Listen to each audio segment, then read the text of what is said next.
नमस्कार. तू ही रे माझा मितवा या सिरियलमध्ये आजच्या भागामध्ये आपल्याला पाहायला मिळणार आहे. ईश्वरीची अशी इच्छा आहे की तिला स्वतःचं किचन हवं आहे, तेही तिच्या स्वीटसाठी, तिच्या नवीन शॉपसाठी. घरातून कर असं म्हणत जयू आत्या तिला सांगत असताना ती सांगते, खरं सांगू का, प्रोफेशनल लाईफ आणि आपलं घरचं लाईफ हे वेगवेगळं ठेवायला हवं. अर्णव सर नेहमी म्हणतात पर्सनल आणि प्रोफेशनल एकत्र करायचं नाही. तोच विचार करून मी ठरवलं आहे की आपणही एखाद्या वेगळ्या ठिकाणी शॉप घ्यायचं आणि तिथे माझं नवीन किचन सुरुवात करायची. तिला तिची आई पण सांगत असते, जयू आत्या पण, अगं हे सगळं खूप अवघड आहे, सुरुवात अशी नको. पण ती म्हणते, नाही, अवघड जरी असली तरी माझी अशी इच्छा आहे की मी स्वतःचं शॉप काढावं, तिथे माझं किचन सेट करावा, म्हणजे माझं घरगुती आयुष्य आणि माझं कामाचं आयुष्य हे वेगळं राहील. आणि माझ्याकडे भाड्याने करायचं आहे म्हटल्यानंतर एक असं जबाबदारी राहील. आता मला कमवावीच लागेल, घरातनं केलं तर होईल, पाहू असं होईल. पण तिच्या आई तिला समजत असताना ती आईला सांगते, मला ना कामावर जायचे, तिथनं वापस आलं की आईच्या खुशीमध्ये घरी येऊन असं शांत मिठीमध्ये बसायचं आहे. आणि जर मी घरातनंच हे सगळं केलं तर मी हे सगळं मिस करू शकते. हे इतकं प्रेमाचं दोघी मायलेकींचं नातं पाहून जयू आत्याच्या डोळ्यात पाणी येतं. जयू आत्या खूप इमोशनल होते. अगोदर ज्या मुलीचं ती इतका राग करायची, ती मुलगी आज इतकी समजदारपणे आणि किती प्रेमाने वागते. ह्या गोष्टीचं जयू आत्याला वाईट वाटतं की मी तिला किती वाईट वाईट बोलली. जयू आत्या किचनमध्ये जाते, तिथून एक डब्बा आणते आणि तो ईश्वरीला शुभेच्छा देत म्हणते की सगळ्यात पहिले तू स्वीट जे काही बनवशील ते ह्या डब्यामध्ये ठेव. बॅच नंबर 1 ईश्वरी स्वीट हम इंदोर से है असं त्या लेबल असतं त्या डब्यावरती. आणि ह्या सगळ्याची सुरुवात इथून सुरुवात करावी. प्रत्येक गोष्टीची आठवण तुला चांगली राहावी म्हणून हे छोटीशी माझ्याकडनं भेट असं म्हणत जयू आत्या एक प्रकारे ईश्वरीला प्रोत्साहित करत असते. तिच्या प्रत्येक गोष्टीची आठवण, चांगल्या चांगल्या मेमरीज बनाव्या. तिच्या पुढच्या प्रवासात तिला शुभेच्छा देत आत्या तिला खूप छान काम कर असं म्हणते. इकडे अर्णवला मात्र भलतंच टेन्शन, तेही त्याच्या ताईचं. आता जे सत्य राजेशबद्दल कळलेलं आहे ते कसं तिला सांगायचं? तो फ्रॉड असावा का? तो तुला फसवतो आहे का? हे सगळं तिच्या कानावर घालायला हवं म्हणून ते घरी येतात. घरी आल्यानंतर त्यांना डॉक्टर घरामध्ये दिसतात. डॉक्टरांना पाहून अर्णव घाबरतो. तर ती म्हणते, घाबरायसारखं काहीही कारण नाही, तुम्हाला तुमच्या बहिणीने आत बोलवलं आहे, तीच सांगेल काय झालं आहे. मामाही विचारतात पण डॉक्टर त्यांना सांगतात, काळजी करण्यासारखं काही नाही, तुम्ही तिलाच विचारा. इकडे आतमध्ये प्रेमाने राजेशच्या खांद्यावर डोकं ठेवून आपल्या दोघांच्या नवीन आयुष्याची सुरुवात होती आहे. किती जबाबदाऱ्या वाढत आहेत तुमच्या आयुष्यात. तुम्ही ना मला सोडून आता जास्त वेळ कुठे जायचं नाही, फक्त माझ्यासोबतच राहायचं, इतकं प्रेमाने दोघं नवरा बायको बोलते. हे पाहून अर्णवच्या डोळ्यात पाणी येतं. इकडे ईश्वरी घरी परत येते तर तिला कुठेही रूम भेटलेली नाही. तिला आवडेल असं ठिकाणही भेटत नाही जिथे ती तिच्या स्वीटचं नवीन किचन चालू करू शकते. आणि ज्या गोष्टी तिला आवडतात त्या खूप महाग भेटत आहे आणि जे आवडत नाही ते बजेटमध्ये बसते. या गोष्टीने तिची चिडचिड होती. तिला जसं ठिकाण हवं आहे मोक्याचं तसं भेटत नाही. जयू आत्या तिला म्हणत असते, मी ना राजेशला फोन करते, वकिलापेक्षा आपल्याला चांगला सल्ला कोण देऊ शकतं, तो किती हुशार आहे, आपली मदत तो नक्की करू येईल. असं म्हणत ती लगेच तातडीने फोन लावायला घेते आणि राजेशला फोन लावते. इकडे राजेश बायकोच्या मिठीत बसलेला. आता आत्याचा फोन पाहिल्यावर तो लगेचच कट करतो आणि कट करता क्षणाला त्याला अर्णव दिसतो. अर्णवला तो विचारतो, काय? तर अर्णव घाबरलेला असतो, काय झाले ताई, डॉक्टर आले, काय झालं? इकडे राजेश फोन उचलत नाही म्हणून आत्या टेन्शनमध्ये असते. ईश्वरी म्हणते, नको ना कुणाची मदत घ्यायला, आपलं आपण पाहू. राजेश आणि अर्णवमध्ये बोलणं चालू होतं त्यावेळेला त्याची ताई त्याला सांगू लागते, अरे काळजी करण्यासारखं काही नाही, मला सकाळी जरा चक्कर आली आणि घरीही कोणी नाही. खरं तर चक्कर येण्याचं कारण म्हणजे मी आई होणार आणि तू मामा होणार.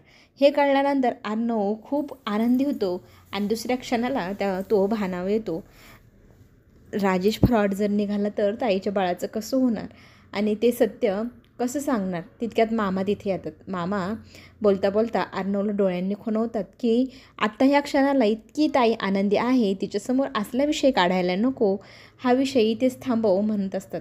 अर्णव खूप इमोशनल होतो. त्यातले त्यात राजेश त्याच्या बायकोला म्हणतो, तू मला आयुष्यातलं इतकं मोठं सुख देणार, खूप खूप तुझे आभार. मामा म्हणतात, आभार मानण्यासारखं काय आहे, तुमच्या दोघांचंच तर नवीन रूप ह्या जगात येणार.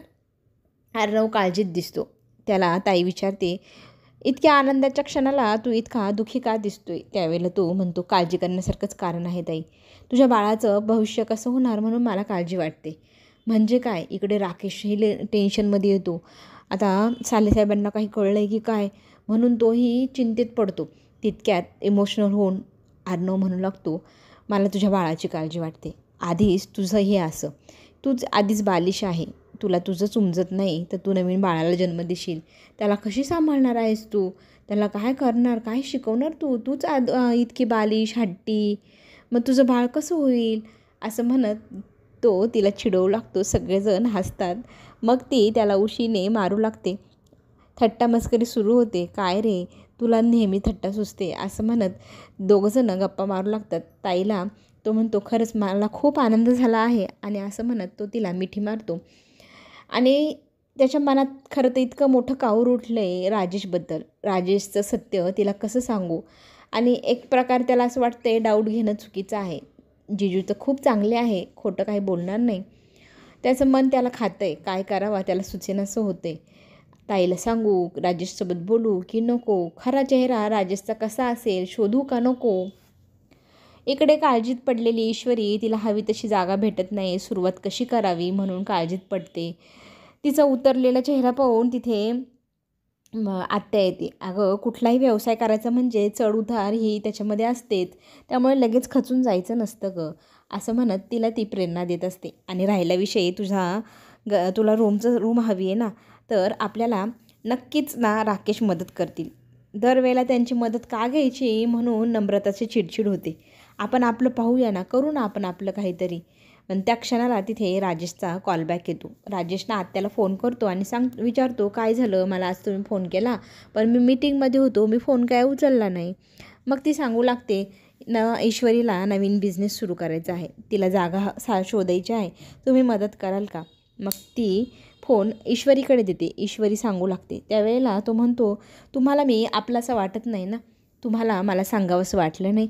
आत्या मला सांगताय, आत्या माझ्याकडे मदत मागताय, पण तुम्ही काय माझ्याकडे मदत मागत नाही, हेही काय मला आवडलेलं नाही. त्यावेळेला ईश्वरीला संकोच वाटतो. ईश्वरी म्हणते, अरे तसं काही नाही. पण तो म्हणतो, ठीक आहे, मी उद्या सकाळी सकाळी येतो आणि आपण लगेचच सगळी काही सेटलमेंट करून टाकू, तुला हवी तशी जागा मी मिळवून देईन, काळजी करू नको. आणि तीही म्हणते, काही नाही, होईल हळूहळू सावकाश. पण तो म्हणतो, नाही, तुमचं काम आहे म्हटल्यावर आपलंच काम, त्यामुळे मीही तातडीने तुमच्यासाठी मदत उद्या सकाळी आल्या करेल, असं म्हणत दोघंजण एकमेकांशी बोलतात आणि मग एकमेकांची चौकशी करू लागतात. त्यात हा बिझनेस अर्णवने सुचवला आहे म्हटल्यावर तर राजेशचा संतापच होतो. इकडे पाठीमागनं अंजली येते. अंजलीला पाहून तो फोन बंद करतो, विचारात पडतो. अंजली म्हणते, कसला विचार करताय तुम्ही? त्यावेळेला तो म्हणतो, खरं तर माझ्या डोक्यात फक्त आणि फक्त आपल्या बाळाचा विचार, आपल्या बाळाला वाढवायचं, लहानचं मोठं करायचं, तुझी जबाबदारी. आता ना मला जास्त जबाबदाऱ्या माझ्या खांद्यावर पडल्यासारखं वाटतंय, पण मी त्या चांगल्या पेलवण्याचा प्रयत्न करेल, कुठेही कमी पडणार नाही. त्यावेळेला ती म्हणते, एक नवरा म्हणून तुम्ही कधी कुठे कमी पडला नाहीत, तर बाप म्हणून कसे पडाल? अजिबात काळजी करू नका, तुम्ही खूप चांगले बाप व्हाल, यात अजिबात संशयच नाही. त्यावेळेला दोघंजणं तिथे गप्पा मारतात आणि तोही म्हणतो, तूही खूप चांगली आई बनशील. आई चांगली नाही, सर्वोत्तम आई फक्त आणि फक्त तूच ह्या जगामध्ये असू शकते, असं मला वाटतं, असं म्हणत अंजलीचं तो कौतुक करतो आणि तिला जवळ घेऊन तिला मिठी मारतो. अंजलीला वेड्यात काढून ठेवले तर काही तिच्या लक्षात येत नाही. तितक्यात आजी त्र्यंबकेश्वरला गेलेली असते. आजी घरी वापस आलेली पाहून अंजलीला फार आनंद होतो आणि आजी म्हणते, मी त्र्यंबकेश्वरला असतानाच मला कॉल आला आणि इतकी गोड बातमी मिळाली, तेव्हाच मी ठरवलं कधी घरी जाईल आणि कधी तुला एकदा बघेल. आणि पेढा भरवत तिला म्हणते, आपण आज पेढा खाऊनच सेलिब्रेट करू तुझ्या होणाऱ्या बाळाचा आनंद. तितक्यात वल्लवी टॉन्ट मारते राजेशला, आता घरी जरा लक्ष द्या, सतत कामात बाहेर जाऊ नका. आणि तो म्हणतो, हो नक्की. आनंदाच्या भारामध्ये आकाश शॉपिंगच करून आला आहे, टेडीबिअर घेऊन आला आहे. त्या टेडीबिअर्सला पाहून अंजलीला फार आनंद होतो. पण अर्णव चिडतो, अजून 3 महिने झाले नाही, काहीही माहिती नाही आणि लगेच तो शॉपिंग सुरुवात केली, हे असं नसतं करायचं. आजी त्याला म्हणते, अरे 3 महिने झाले आहे आणि पुढे काय, हे तुला कसं माहिती रे? मग ती म्हणते, तुला काय अनुभव, तू एवढा सांगू राहिला. मग तो आजीकडे पाहून रागवतो आणि हसतो आणि मग तिथे त्यांच्या गप्पा गोष्टी सुरू होतात. इकडे आत्या ईश्वरीशी बोलताना म्हणते की आपण थोडीफार मदत राकेशची घ्यायला पाहिजे. पण ह्या गोष्टीवरती ईश्वरी काहीच बोलत नाही. नम्रता मात्र आत्यासोबत वाद घालू लागते. काय गरज आहे दरवेळेला, आपण आपलं करू शकतो, कशाला मदत घ्यायला हवी. आणि मग आत्या चिडते. मग त्या अर्णवची मदत घेतलेली चालते. राकेशची मदत घेतल्यावरती काय होतं, मला तरी असं वाटतं अर्णव आज तुझ्यावर उपकार करेल आणि तू जेव्हा प्रसिद्ध होशील, मोठी होशील, बिझनेसमॅन, त्यावेळेला तो परत तुझ्यासमोर येईल, तुझ्यावर केलेले उपकार तुला वाचून दाखवेल. ते तुला चालेल ना, असं म्हणत आत्या त्या दोघींवरती रागवते. इकडे पुढील भागात आपल्याला हेही पाहायला मिळेल, अर्णव आता थेट राजेशशीच बोलतो की तुम्ही जे फोटो मला दाखवले ते एक वृद्धाश्रमातले नसून ते चहा टपरीतले आजी आजोबा आहे. तुम्ही माझ्याशी खोटं का बोललात, मला ह्या गोष्टीने खटकतंय. त्यावेळेला राजेश हुशारीने ही गोष्ट पटवून सांगतो की ते त्याच चहा टपरीचेच मालक आहे, पण तुला काहीतरी चांगली वाटावं, मी नागपूरला गेलो आहे हे जर तुम्हाला कळलं तर वाईट वाटेल, म्हणून मी खोटं बोललो, असं म्हणत अर्णवचं मन तो जिंकतो. सत्य काही वेगळ्या दृष्टीने तो सांगतो आणि अर्णवला ते खरंही वाटतं आणि त्याच्यातनं राजेश स्वतःचा जीव वाचवतो.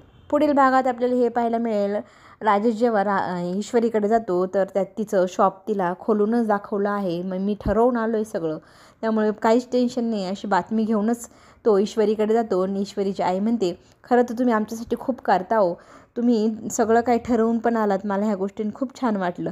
पण तो म्हणतो, कोणी ना कोणी कुठल्या ना कुठल्या स्वार्थासाठीच काम करत असतं, माझाही स्वार्थ आहे. मी तुमच्याकडे एक गोष्ट मागेल, त्याला तुम्ही नकार द्यायची नाही. कुठली गोष्ट म्हटल्यानंतर तो डायरेक्ट म्हणतो तुमची मुलगी. असं म्हटल्यावर सगळ्यांना धक्का बसतो. हा काय प्रकार, थेट मुलीलाच मागतोय. आणि ह्या गोष्टीत ना आता तो तिथे पुन्हा एकदा कॉमेडी करतो, हसवतो सगळ्यांना आणि त्यातनं पुढे जे काय होईल ते पाहायला सगळ्यांनाच आवडणार. चला तर मग चॅनलला सबस्क्राईब करायला विसरू नका, लाईक पण करा. धन्यवाद.